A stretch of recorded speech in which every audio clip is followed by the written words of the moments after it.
Welcome to the SDA Housing Podcast, brought to you by NDIS Property Australia. Before starting this episode, we need to provide a general disclaimer. Information contained in this podcast is general in nature only. It does not take into account the objectives, financial situation, or needs of any particular person. You need to consider your financial situation and needs before making any decisions based on the information in this podcast. And you should consider seeking independent and professional advice for your personal circumstances. All right, let's begin. Hello everybody, my name is Min and I'm your co-host with Matthew, and you're listening to the SDA Housing Podcast, a show that explains, highlights, guides and brings awareness about all things SDA in this ever-changing NDIS world. Matthew, how are you today? Very good, very good. How about yourself? Well, thank you.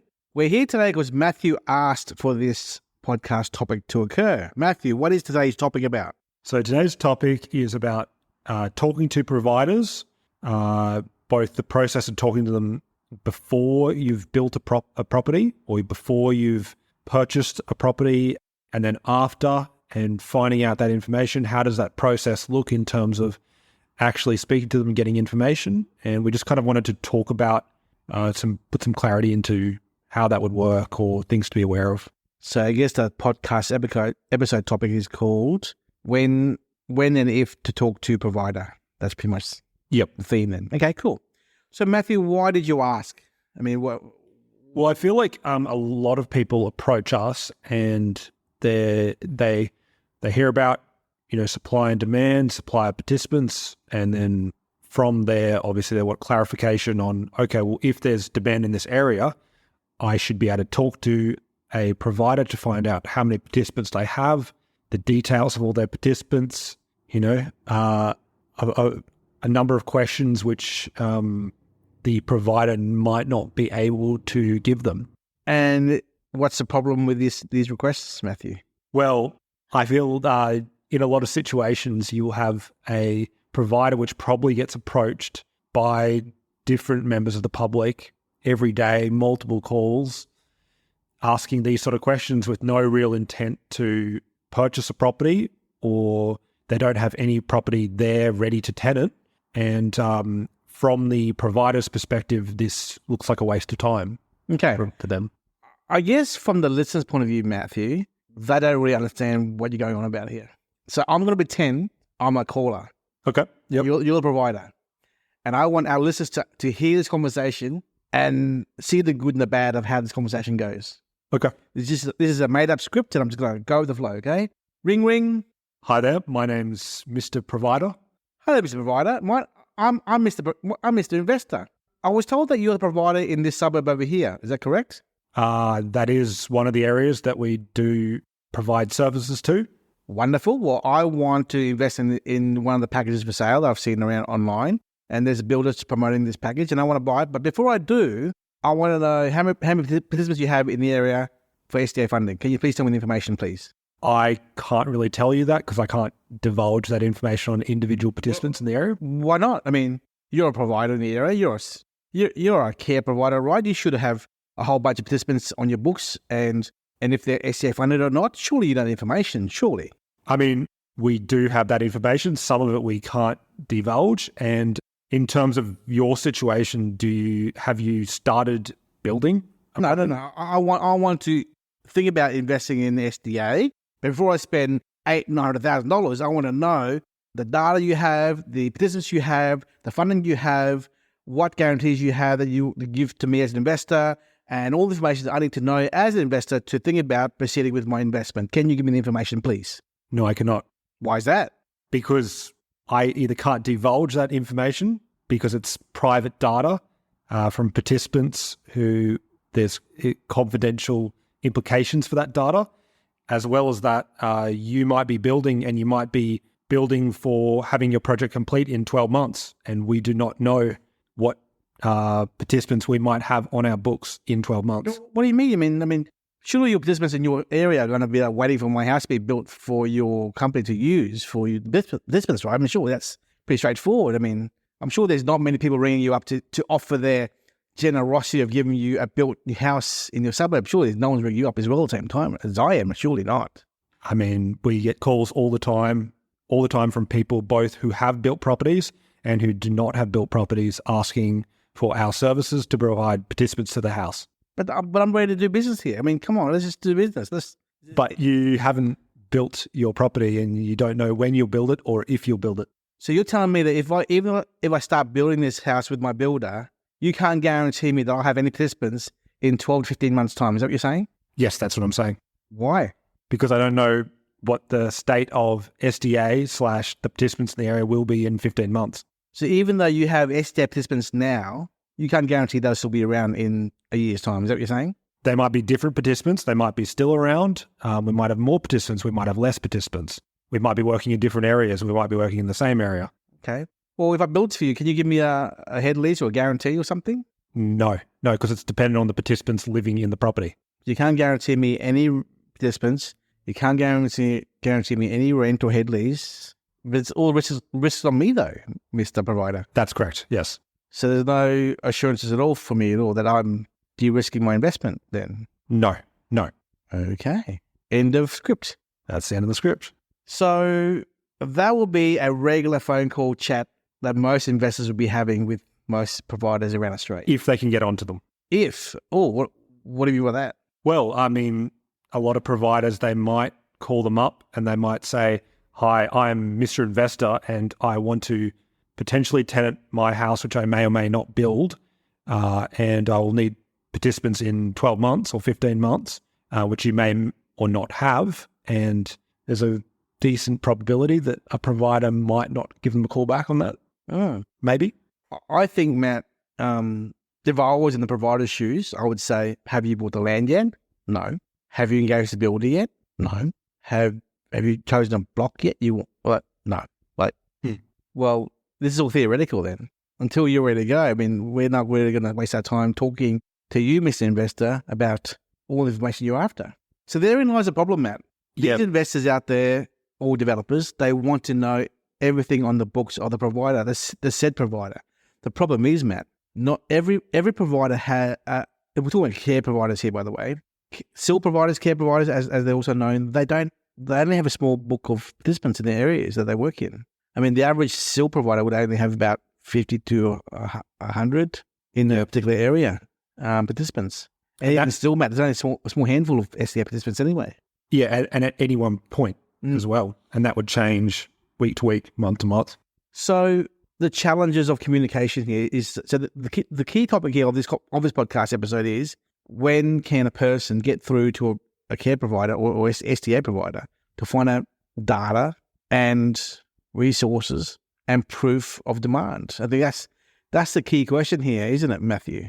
And as you can see there, that sample scenario script that we just did, you and I did as a provider and as an investor, I'm sure these SDA providers handle 10, 20, 30 of those calls a day. Yep. I mean, Matthew, the other day, it was just yesterday. Yesterday, there was an inquiry into our office from an e-newsletter that went out from 3 days ago from our office on a brand new, on a 2-year-old built HPS house for sale in Deebing Heights. And someone rang up and said, I want to know the name of the provider. I want the details. I will ring them up right now.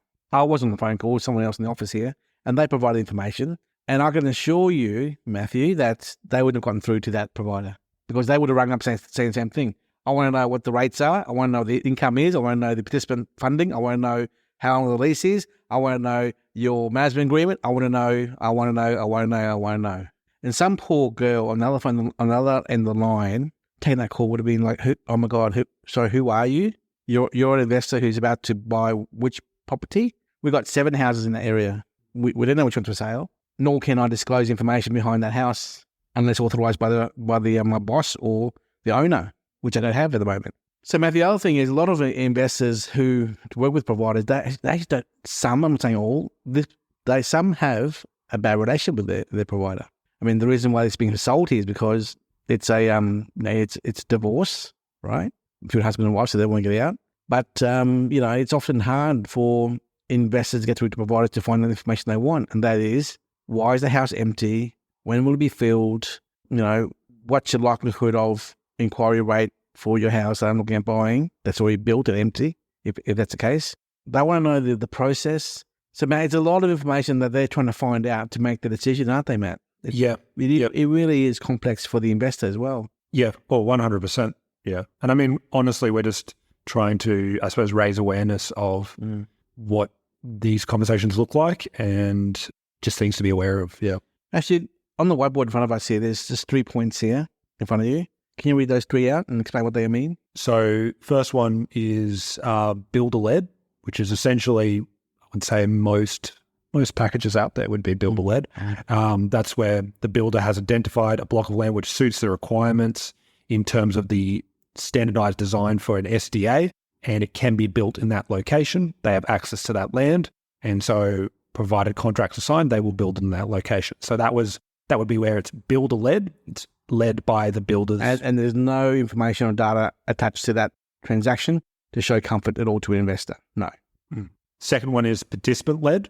So in a participant-led situation, you would have individual participants who want to move into or are waiting to move into an NDIS property. And so that's obviously a very good situation, I would say. Because where the participants have been identified, Matt. Yeah. So the participants are there. They're ready to move in.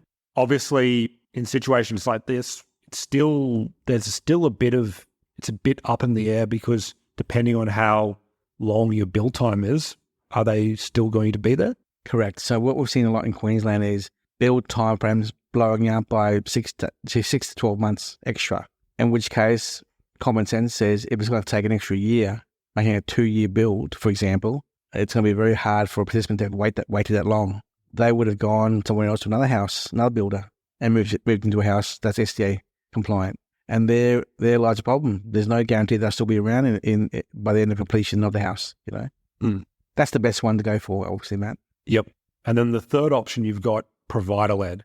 So that's where there's providers who have been identified in the area that are fairly confident in their ability to quickly and or easily tenant a property. So while that's not a guarantee on the provider's end, it does give some level of assurance because they at least are fairly certain, I suppose, on current demand numbers, that they'd be able to tenant a property currently fairly quickly, bearing in mind that in most cases, providers are paid a percentage of the gross income of the property. So it's in there, regardless of where your property is or the provider you work with, it's in their best interest to tenant the property and tenant the property at the highest funding level. And we're talking about an SDA provider here, not a SIL provider. Yes. So the SIL providers would feed participants to the SDA provider. The SDA provider then processes what's applicable in terms of tenancy matching and the areas, and they all work together with possibly a support coordinator to fill up housing around the area, around the products that are available out there. Yeah. So, Matt, when is it impossible to find out the information you can get that you want to get from a provider? When's it impossible? I assume you're speaking on these 3 categories? Well, I would say, chronologically, I would say if you haven't started or you haven't put anything together in terms of you're not building anything, you're just calling up, it's probably going to be relatively difficult, I would say, to get information from an individual provider about their individual participants for a hypothetical situation that might arise in 12 months. We often see provider comfort letters out there, Matt, which says, we, the provider, hereby confirm that this address, this location, this suburb is of high demand for SDA participants. We hereby confirm that we do have participants waiting for this type of design house, being HPS or robust or improvability. And that gives comfort to investors that they've received something in writing, with a proposed package for them to consider to invest in. Yep. That's the only comfort they can really give, or investors can get, really, Matt. Yeah, is that because really, if someone says to you on the phone, comfort. Yeah. To be honest, let's be honest here. If someone says to you on the phone, "Yeah, mate, we got like 10 participants in the area, all good, mate. Should be right, mate." That's a verbal, that does non-binding discussion. And is it relevant to a year's time or however long? Because I'm sure that provider would have linked up with 4, 5, 6 other builders or investors and allocated those participants to other houses. Yep. So by the time you go back to them in 9 months' time with your, hey, my house is built, They're like, who are you again? Sorry, we've already allocated our participants to other houses, so we've got nothing left now.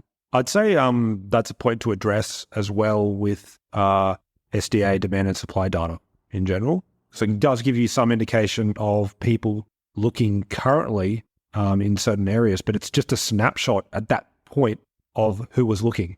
And you don't know how that would change in the next week, in the next month, in the next several months. We find that working with or talking to providers who actually have a big network of participants coming in, their pipeline, a good brand as well, Matthew. Yep. They're the ones that actually do well, and also an honest approach as well, Matt. I mean, you know, there are a lot of small providers out there who cannot do the volume and keep up with the demand. No way, yeah. So, I mean, if they have like one or two participants here and there, that's, no way. Yeah, it's not enough. The big brands, the ones that have been around, the ones who are, you know, who are honest about their services, they're the ones that you should, you know, really work with, you know. And if you know the market and the system, you should be able to find out very, very easily, very quickly who those providers are, those SDA providers are. I mean, yeah. And those are the sort of providers as well who would be willing and able to do a comfort letter. Yeah. Expressing that they do have, you know, rolling demand, I suppose. Yeah. To our listeners, I want you to remember one thing. Nothing is guaranteed, okay? Even if you've got a comfort letter, that's not binding as well, because things change. You know, a comfort letter could have been given out to bloody 10 other people, Matthew, to be honest. Yep. And there were 6 houses built, and then there's 2 participants per houses. That's 12 gone of the pool of participants there. So when you're doing your research, invest in areas where there's a huge pool of participants in that area. You know the numbers are strong. You know there's not an oversupply in the marketplace there. Talk to SIL providers on the ground at the grassroots level to find out, hey, what's your opinion? What are your thoughts? Get the information, and then look again. Another provider, get their feedback as well, and ring again, someone else. The point is, it is hard to get through to people who are providers because they're not here. They're in the business of caring, not supplying due diligence data to investors. They're not in the game of investor analysis. They're not, you know. And it's important that we as people who are contacting and dealing with providers to understand that they are quite busy themselves, you know. What else is there to talk about? What else, Matt? I mean, I feel like that's the main point that I kind of wanted to shed some light on, kind of the provider's perspective in finding tenants for an investor who's looking at the numbers, I suppose. It takes time. It takes time to find participants, right? And more so importantly, Matthew, if I was a participant myself and you rang me as a provider, I would say to you, sorry, is the house built yet? And you say no. And I say, sorry, I want to touch and feel it first. Yep. Like when we get the release of the iPhone 15 coming out this year, we want to go to the Apple store and touch the phone ourselves first, right? We want to touch it and feel it and see it. I mean, if you were in most cases, if you're renting a house, you'd want to inspect it. Is there something there? Yeah. Is there something I can actually see? So participants are no different. They want to touch something tangible, right? So people don't like off the plan. They won't commit to a rental agreement until they've touched and seen it and feel it. Let's be honest. That's just the hard facts of life here. So, you know, it's often hard and challenging for participants to make a decision when they haven't seen the house yet because it's not built yet. And I think really the best case scenario is getting an ELY from a participant to a care provider or a SDA provider to get comfort that they want to move in there because they're ready to go in there. I mean, it takes a year of marketing prior to completion for a SDA provider to do their marketing. And then even when it's built, we're looking at 6 to 9 months to fill up the second or third participant, okay?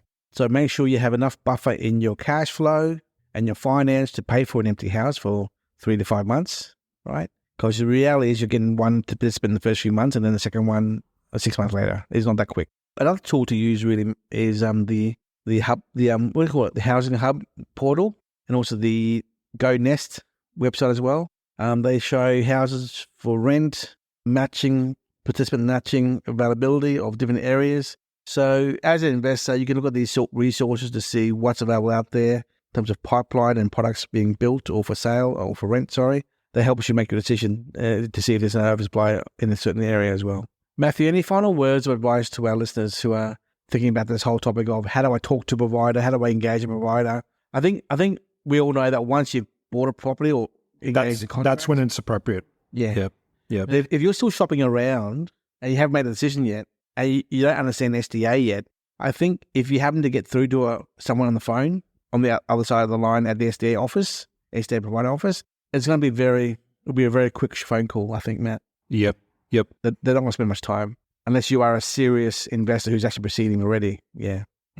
Yeah, because exactly what you mentioned before, they're in the business of providing care and providing a place for people to live at, not provide financial analysis. Yep, cool. Thank you so much, Matt. Thank you very much, everyone. We'll listen to, if anyone has any stories or queries about this very topic, please send an email through to Erin, our podcast manager. She'll be able to give us your any questions or queries, and we'll be able to give a private, confidential answer back on their situation as well, because everyone's situation is different in terms of their process in processing the information regarding SDA and the rollout of their house being built, and different regions have different demand data as well. Yeah. Thanks, Matt. Thank you. Bye-bye. We hope you enjoyed this episode. Please make sure you are subscribed and following us so you can keep in the loop with all of our upcoming episodes. We would really appreciate it if you could leave us a 5-star rating, a written review, and to share this podcast with those that could benefit. Until next time, catch you on the next episode.